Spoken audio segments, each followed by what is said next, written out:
My head was pounding like a jackhammer as I slowly regained consciousness. I felt a constant hum and the rattling of metal. I could hear the drone of engines and their powerful reverberation making its way through the hull. I was on an airplane. As I slowly opened my eyes, I could see instrumentation, an altimeter, and airspeed indicators. Somehow, I knew how to read the controls and everything they did. I looked over to my left and I could see another man flying this behemoth of an airplane. I was in the cockpit of the plane, strapped into the co-pilot seat. Outside, the drone of the engines filled the cockpit with a deafening hum. "About time you woke up," the man seated next to me said. I later found out his name was Jim. He was wearing a bomber jacket that seemed to carry years of wear and tear. "We've got a job to do and a payload to drop." I blinked hard, trying to gather my thoughts. Where are we? What's going on? Jim sighed heavily. "Listen, Charles, we're on a mission and it's not going to be pretty." He looked out the window, his eyes focused on something beyond my comprehension. "We're in this, and we've got to do our jobs." My mind raced as I tried to wrap my head around what Jim was saying. "What do you mean? We're in what?" Jim looked over to me. "Look, I understand your disbelief, but this is what we signed up for, what we must do, even if we don't want to. We're about 30 minutes away from our target." Jim's face tightened into a grimace under the glow of the instrument lights. "Target?" I mumbled to myself. I looked around at the airplane. I recognized it somehow. It was a Boeing B-29 Superfortress. Somehow I knew everything there was to know about this plane. Its design, its capabilities, its specifications. This was a military plane. One part of my knowledge disturbed me the most. This was a military bomber. I looked over to the pilot again. "Jim, you said the target earlier. You said we're about 30 minutes away from our target. What did you mean by that?" Jim turned to me, his expression even more somber now. "I know this is one of those moments that are larger than life, but now is not the time to lose your shit, Charles. Just humor me, Jim, please." He paused for a long time, then sighed. "We're on a bombing mission. Our target is Nagasaki. Our ETA is about 27 minutes. He nodded for emphasis. "Nagasaki?" I echoed. Memories flooded back, memories that felt more like knowledge I had just acquired. The mission, the briefing, the flight, the bomb we were carrying. Fat Man. But the situation was unreal. How? He glanced at me again. I could see the determination in his eyes. "We've been given orders by the higher-ups. We have to drop our payload and then turn around and come back home." I felt my stomach lurch. I was filled with thoughts of what we were about to do. Jim seemed to sense my inner turmoil, and he reached out and put his hand on my shoulder. "It won't be easy, Charles, but we must do our duty for our country." With that, Jim returned to attending to the controls as the plane flew ever closer towards our target. As I looked out the window, all I could think of was how much destruction would be inflicted when we dropped our payload over a densely populated city. This all felt too surreal. Something was off. How did I wind up here exactly? I thought to myself. I looked over to Jim again. "What year is it?" He stared at me for the longest time. Then he answered quietly, "It's 1945. No. Something is very wrong here, Jim. This is not the right time for me. He continued to look at me silently. I know this is going to sound crazy, but I know everything that happens today. I'm not supposed to be here in this timeline. I'm from the year 2023. Jim stared at me for a moment before he let out a long sigh and nodded his head in understanding. This mission has been a bit strange for me too, Charles, he admitted gruffly. Why don't you tell me what you know about Nagasaki today?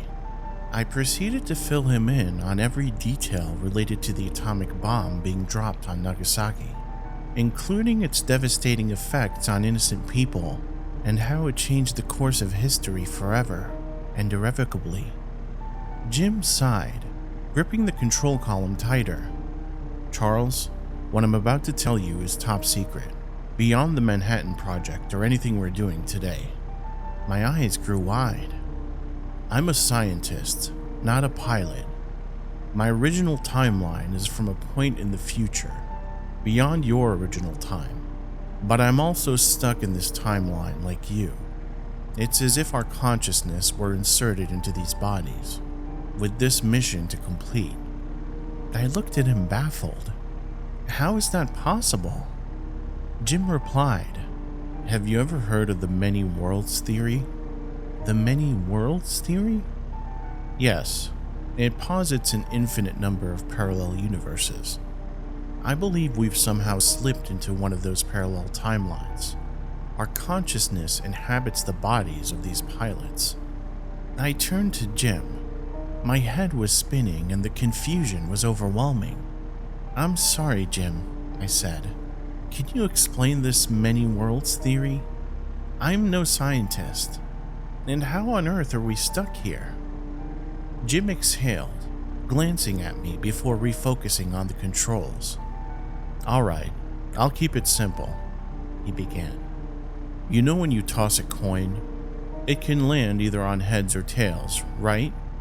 I nodded, following along. Well, according to the many worlds theory, both outcomes happen. The universe splits into two parallel universes. In one, you get heads. In the other, tails. And this applies to every decision, every random event. Every possibility creates a new world.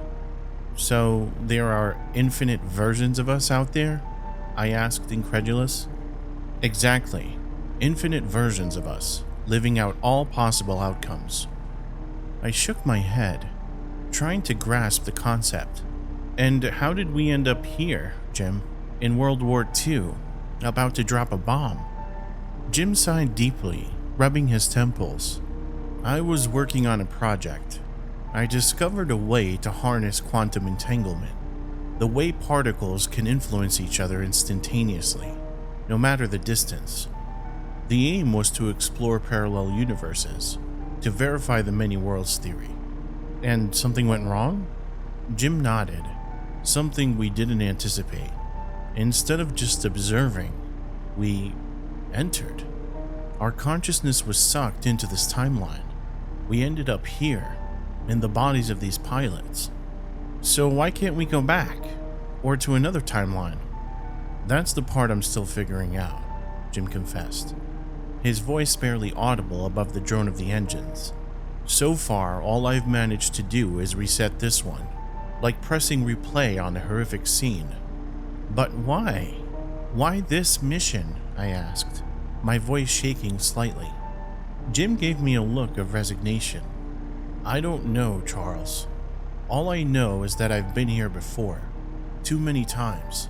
Each time I wake up in this plane, 30 minutes from Nagasaki. Each time we drop the bomb, but no matter how many times we do, the universe self-corrects.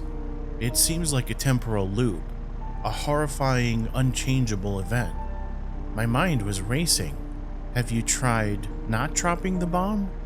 Every time, but it always ends up the same. The plane's engines fail, we crash, or we get shot down. One way or another, that bomb always reaches Nagasaki. I think we're here to bear witness. His words sent a cold shiver down my spine. I didn't know how to comprehend our situation. It was an existential crisis I never thought I would face. "Time to initiate the bomb run," Jim said, breaking the eerie silence. I reached for the bomb controls. I couldn't shake off a terrifying thought. If Jim had experienced this multiple times, how long before I would too?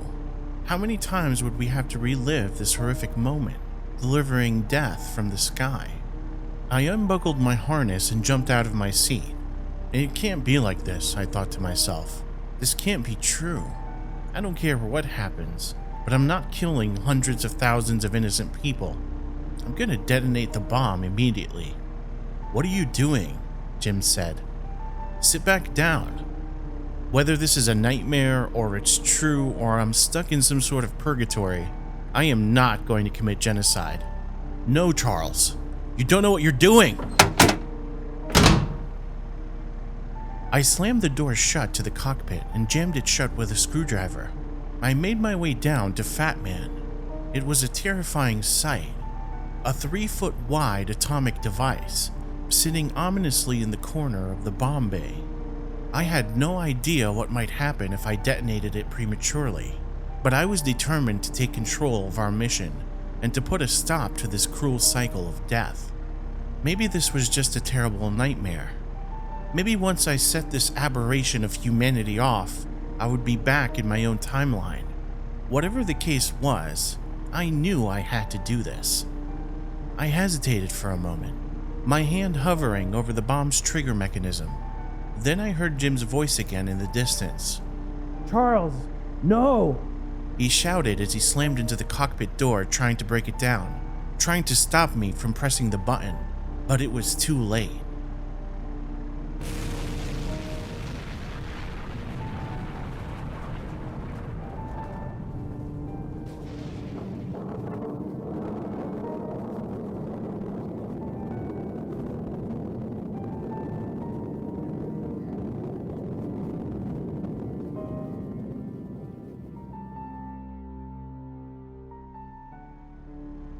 My head was pounding like a jackhammer as I slowly regained consciousness.